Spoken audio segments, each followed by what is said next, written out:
자, 안녕하세요, 여러분. 여러분과 같이 체육 임용 시험 그리고 스포츠 지도자 시험을 같이 준비를 하고 있습니다.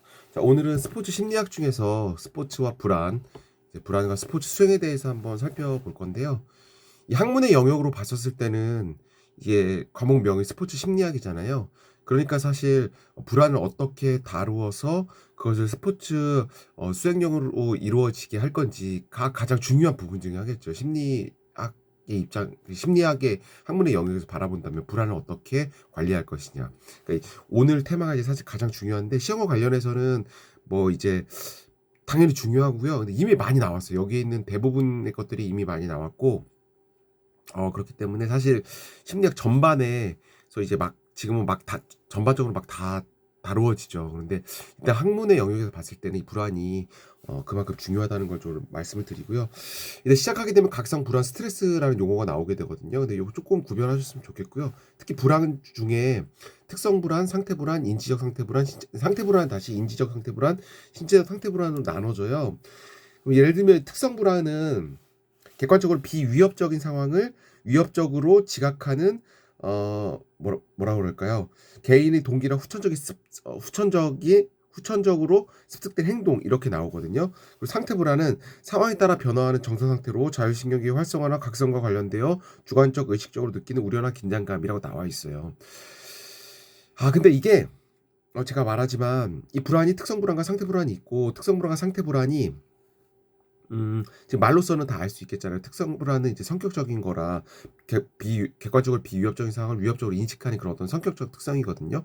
그렇게 하고 상태 불안은 그 상황에 따라 변화하는 정서 상태, 그때그때 틀려지는 거죠. 그리고 요 상태 불안에 다 인지적인 부분과 신체적인 부분이 있는 건데 요게 이제 구분을 할 수 있겠잖아요. 불안이 특성 불안과 상태 불안이 있고 상태 불안은 인지적 상태 불안과 신체적 상태 불안이 있고. 근데 요거를 이제 그냥 이렇게 개념 그 자체를 물어보는 거 이제 지도사 시험에서 물어볼 수 있는 거고요. 저희 이제 체육 임용고시에도 나왔었는데 그때 제가 항상 말하지만 이게 어떻게 나왔었냐면 "불안에는 뭐뭐가 있냐." 이렇게 묻질 않아요. 이거를 글로써 설명을 해 그 상황을 묘사를 해 놓는다니까요. 예를 들어 A라는 선수가 뭐 야구 경기에 타석에 들어섰는데 이 타석에 들어서서 현재 막 어떤 이런 그 불안 그런 걸 막 말로써 묘사를 해 놔요. 묘사를 해 놓고 만약에 거기다가 불안 중에 무슨 불안이냐고 쓰라고 하면은 문제가 쉽죠 이거는. 예. 묘사를 해 놓은 것뿐이고 이 불안을 찾으면 돼요. 그런데 그렇게 나오지 않았어요. 그다음 학자 이름을 대면서 이 학자의 관점에서 봤었을 때 이것이 뭐 어디에 해당하는지 이렇게 해당하는 이런 문제였거든요. 그래서 그 읽지 않으면 그 교과서나 전공서를 읽지 않으면 그 문제를 풀기가 쉽지 않았던 이런 문제가 있었어요. 그렇기 때문에 제가 여기 뭐 특성 불안, 상태 불안, 인지적 상태 불안, 시적 상태 불안 이렇게 있지만 이 부분을 반드시 확인을 하셔서 읽으셔야 됩니다. 아시겠죠? 그리고 상태 불안을 측정하는 도구에 제가 과거에 한번 말씀드렸는데 CSI2라는 도구가 있다고 그랬었잖아요. 요게 이제 경쟁 상태 불안을 측정하는 도구거든요. 근데 요 안에 인지 불안, 시체 불안, 자신감을 측정하게끔 이렇게 되어 있어요. 그래서 고게 이제 구별하게 되어 있거든요. 그 문항에 뭐 "이번 시합에 신경이 쓰인다. 초조하다. 마음이 가볍다. 자신감에 대해서 의문을 갖는다. 내 몸이 과도하게 민감해진다. 마음이 여유롭다." 이런 것 중에서 어떤 게 인지 불안인지, 어떤 게 신체 불안인지, 어떤 게 자신감인지 이 구별을 한번 할 수 있어야 되거든요. 그래서 요거 한번 알아보셨으면 좋겠고요. 그다음에 불안과 관련해서는 촉진 효과 와 방해 효과, 그다음에 불안의 강도, 불안의 방향이 있는데 불안의 방향이 중요하다는 거, 그다음 촉진 효과가 중요하다는 거 요런 거 좀 여기 단어 나와 있거든요. 알고 계시고요. 왜냐하면은 이 불안을 어떻게 해석하느냐가 중요하다는 거예요. 예. 불안의 강도보다는 방향이 더 큰 영향을 미친다는 거죠, 스포츠 수행에. 그리고 요 부분도 시험에 나왔어요. 2 차원 원형 모형. 근데 이게 2 차원 원형 모형이 보면은 항상 기준이 중요하다고 그랬잖아요, 제가. 하여튼 체육 임용 시험에서는 그래프가 나오면 기준을 꼭 확인하셔야 돼요. 기준을 꼭 확인하셔야 되고요. 요게 활성화 차원과 이제 유인가 차원으로 이렇게 나와 있어요. 유인가 차원, 활성화 차원.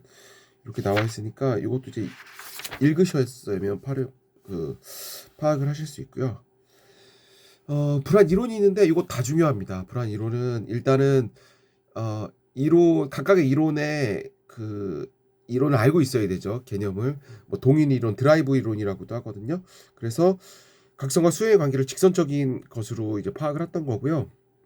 근데 요게 완전 직선은 아니고 고 이제 몇 가지 특징적인 부분이 있어요. 각성 또는 동인 이 드라이브죠. 동일이 증가하면 주반응이 발생할 가능성이 높아진다. 단순 기술이나 자동화된 기술이라면 각성이 증가하면 성분 반응이 증가하고 복잡한 기술이나 숙달이 덜 된 기술이면 주반응이 오류 반응이므로 각성이 증가하면 오히려 역효과가 발생한다. 이것도 마찬가지예요. 동인 이론 그 자체는 굉장히 쉽단 말이에요.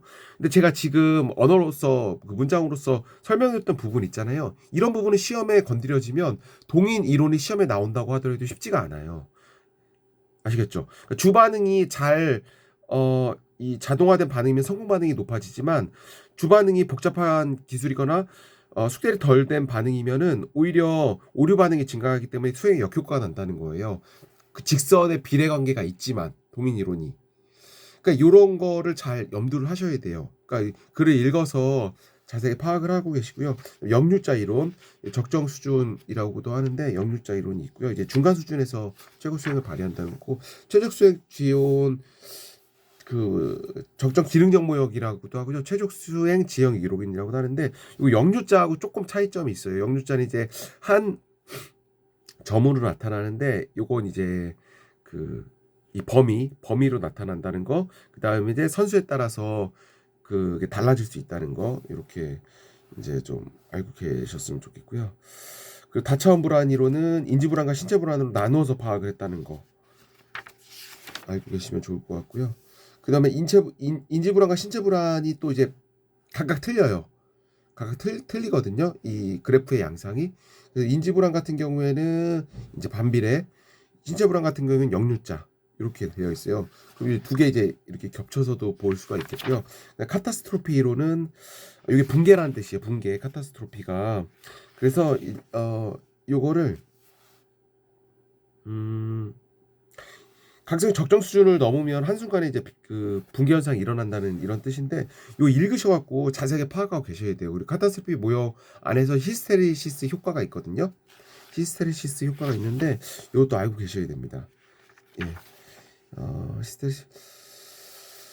신체적 각성이 증가할 때와 감소할 때 수행 패턴이 서로 다른 것을 의미를 해요. 요거 명칭을 물어볼 수도 있고요.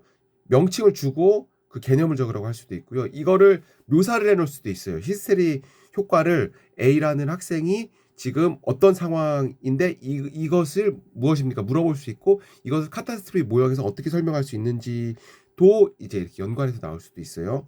전환이론도 알고 계셔야 되고요. 전환이론도 이미 명칭이 나왔고요.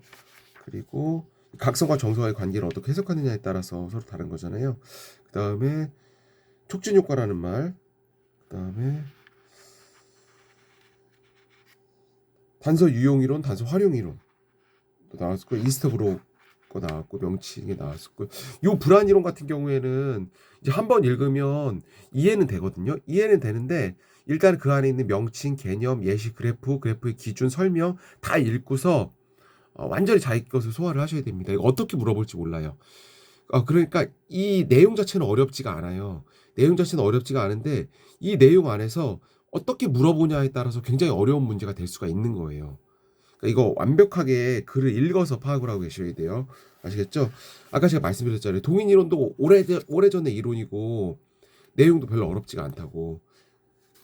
각성이 올라갈수록 수행이 증가한다는 건데 이 안에 세세하게 달라지고 그 문장을 어떻게 구성하느냐에 따라서 어려운 문제가 될 수가 있는 거예요. 그러니까 각각의 명칭, 개념, 예시, 그래프의 기준, 설명 다 완벽하게 파악을 해놓고 계셔야 됩니다.